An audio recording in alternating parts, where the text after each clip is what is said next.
امام سید سجاد 40 برس تک خون روتے رہے۔ اب گشتری دیکھتے ہیں تو رو دیتے ہیں، غزہ دیکھتے ہیں تو حزن و ملال بڑھ جاتا ہے، پانی دیکھ کر غشی طاری ہو جاتی ہے۔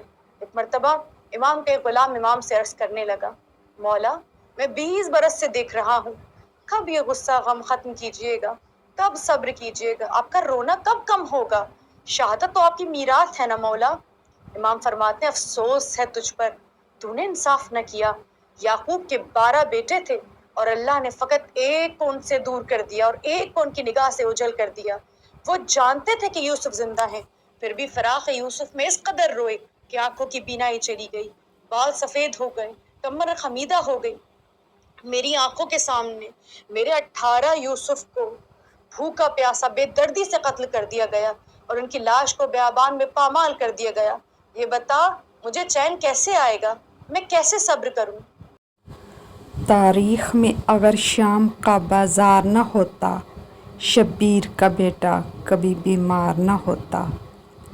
کتنا لمبا دن تھا عاشور کا، علی کا لال جوان تھا بوڑھا ہو گیا۔ وقت سید سجاد نے کیسے وہ گزارا ہوگا، نام بی بی کا جو غیروں نے پکارا ہوگا۔ بے پردہ حرم کو شام کے بازار میں لانا، سجاد تیرے درد کو کیا جانے یہ زمانہ۔